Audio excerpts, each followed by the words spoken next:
Hello दोस्तों, नमस्कार। Investment intelligence इस चैनल में मैं आप सभी का फिर से स्वागत करता हूँ और आज की इस वीडियो में हम लोग कवर करने वाले हैं Indian renewable energy development agency limited, जिसको कि हम शॉर्ट फॉर्म में इरेडा करके पहचानते हैं। तो दोस्तों, इरेडा के Q1 के नंबर्स के बारे में। दोस्तों, अभी-अभी जो है कंपनी ने अपने Q1 के नंबर जो है हमारे सामने रखे हैं। जैसे कि आप यहाँ पर देख सकते हो, कंपनी ने जो है डेट भी बता करके रखी है दोस्तों। 10 जुलाई को जो है कंपनी अपने रिजल्ट्स अनाउंस करने वाली थी। दोस्तों, 6:40 तक जो है कंपनी की मीटिंग देखने को मिल रही थी, 5 बजे से 6:40 तक। तो वो होने के बाद में ही कंपनी ने जो ये पीडीएफ अपलोड किया है दोस्तों। तो कंपनी ने किसी भी प्रकार का पहले तो कॉर्पोरेट एक्शन नहीं दिया है, क्योंकि बहुत सारे लोग जो है डिविडेंड बोनस स्प्लिट का ही इंतजार जो है न्यूज़ में करते रहते हैं, या फिर फाइनेंशियल रिजल्ट्स में जो है करते रहते हैं दोस्तों। उसके बाद में जो है हम सीधा चलेंगे कंपनी के जो है कंसोलिडेटेड नंबर्स के ऊपर।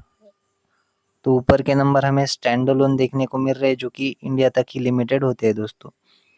यहाँ पर हमें जो है कंसोलिडेटेड नंबर्स मिल जाएंगे। तो देखिए, हम लोग आ चुके हैं कंपनी के जो है कंसोलिडेटेड नंबर्स के ऊपर, जैसा कि आप यहाँ पर पढ़ सकते हो दोस्तों। तो चलिए कंपनी के कंसोलिडेटेड नंबर्स को जो है ओवरव्यू कर लेते हैं। तो रुपीज इन क्रोर्स में जो है हमें वैल्यूज देखने को मिल रही है।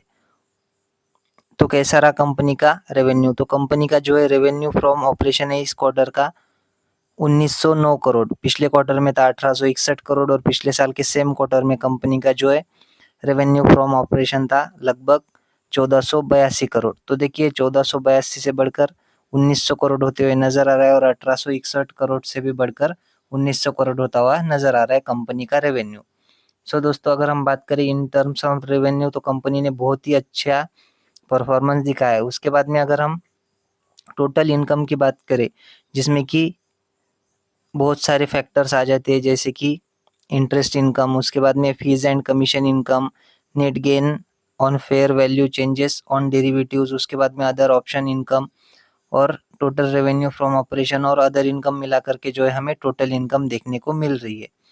तो हम देखेंगे कि कंपनी की टोटल इनकम कितनी है। तो यहाँ पर हमें बताई गई है, वो है लगभग 1959 करोड़। पिछले क्वार्टर में आई थी 1914 करोड़, और पिछले साल के सेम क्वार्टर में कंपनी की टोटल इनकम थी 1518 करोड़।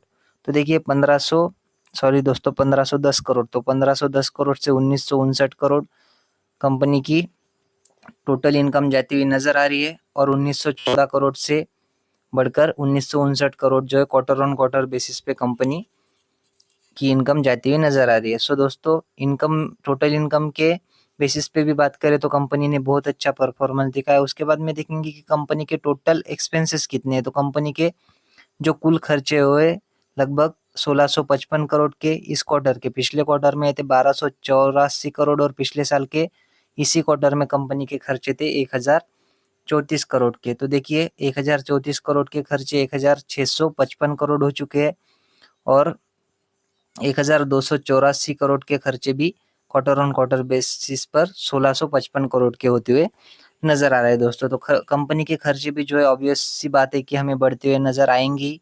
तो कंपनी का खर्चा भी जो है हमें बहुत अच्छी तरह से बढ़ता हुआ नजर आ रहा है।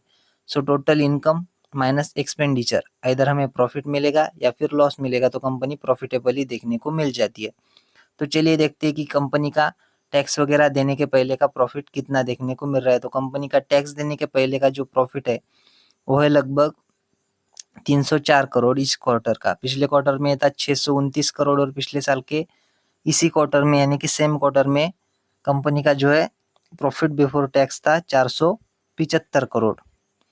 दोस्तों, यहाँ पर एक्सेप्शनल आइटम का वगैरह कुछ हमें एडजस्टमेंट नहीं देखने को मिल रहा है, यानी कि ये प्योर जो है मतलब इनकम माइनस एक्सपेंडिचर वाला जो है ये मामला देखने को मिल रहा है। यानी कि कंपनी के एक्सपेंडिचर हमें बहुत ही बड़ी मात्रा में बढ़ते हुए देखने को मिल रही है। इस वजह से कंपनी का जो प्रॉफिट बिफोर टैक्स डाउन जाता हुआ नजर आ रहा है दोस्तों। उसके बाद में देखेंगे टैक्सेस वगैरह कटने के बाद का कंपनी का प्रॉफिट, जिसको कि हम net profit for the period और द ईयर बोलते हैं, वो कितना देखने को मिल रहा है।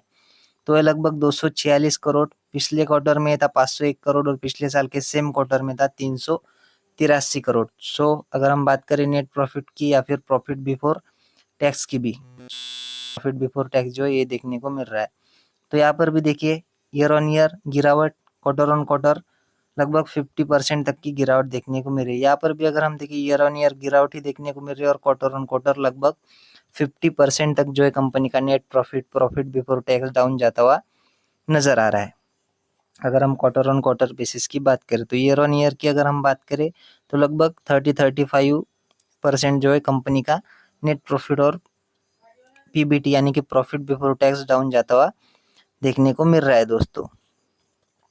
उसके बाद में जो देखना होता है जो है कंपनी का ईपीएस। तो कंपनी का ईपीएस जो है हमें देखिए 0.91 पैसे का देखने को मिल रहा है, जो पिछले क्वार्टर में था 1.87 रुपीज का और पिछले साल के सेम क्वार्टर में था 1.43 रुपीज का। सो देखिए दोस्तों कंपनी का ईपीएस भी हमें उसी प्रोपोर्शनेट में डाउन जाता हुआ देखने को मिल रहा है। इस क्वार्टर का देखिए 1 रुपये से भी कंपनी का ईपीएस 1 रुपये से भी कम होता हुआ नजर आ रहा है।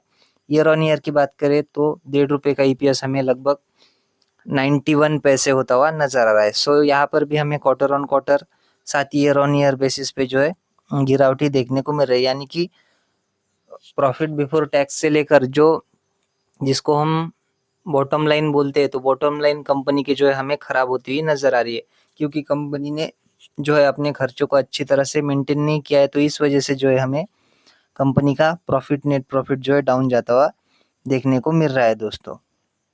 सो ये थे इरेडा के नंबर्स। आशा करता हूँ वीडियो आपको अच्छी लगी होगी। अगर अच्छी लगी हो तो वीडियो को लाइक और चैनल को सब्सक्राइब भी कर देना।